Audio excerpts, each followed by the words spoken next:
পুৱতি তৰা ধাৰাবাহিকখনৰ আজি নিশা আহিবলগীয়া এপিছডৰ প্ৰমো বৰ্তমান মুকলি হৈছে আৰু আজিৰ প্ৰমোত আমি দেখিবলৈ পাইছোঁ ধাৰাবাহিকখন হ'বলৈ গৈ আছে বহুত বেছি ইণ্টাৰেষ্টিং। বলকচোন চাওঁ আজিৰ প্ৰমোত কি দেখিবলৈ পাইছোঁ। আজিৰ প্ৰমৰ প্ৰথম ভাগত আমি দেখিবলৈ পাইছোঁ পমে কৈ আছিল মোৰ নামটো পম পম। তেতিয়া আমি দেখিবলৈ পাইছোঁ জিউৱে মাত দিছিল মোৰ নামটো জিউ, তোমাৰ নামটো বৰ ধুনীয়া পম পম। তাৰপিছত আমি প্ৰমোদ দেখিবলৈ পাইছোঁ ৰমনে বিভূতি ফুকনক কৈ আছিল তোৰ ডাঙৰ ছোৱালীজনীয়ে আজিকালি গাড়ী চলাই ঘৰ চলাই আছে। তেতিয়া আমি দেখিবলৈ পাইছোঁ বিভূতি ফুকনে আচৰিত হৈ চাই আছিল। পুনৰ আমি দেখিবলৈ পাইছোঁ ৰমনে মাত দিছিল মানে গাড়ীৰ ড্ৰাইভাৰ, চাচোন তই যি নোহোৱা হ'লি সিহঁতৰ জীৱনটোৱে ইউ টাৰ্ণ লৈ ল'লে।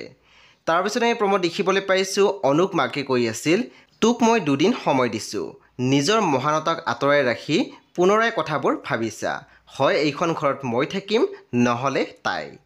সব অনুবানৱীসকল আজি নিশা 9 বজাত ৰং টিভিত আহিবলগীয়া পুৱতি তৰা ধাৰাবাহিকখন খুবেই বেছি ইণ্টাৰেষ্টিং হ'বলৈ গৈ আছে। আপোনালোকে চাবলৈ একেবাৰে নাপাহৰিব।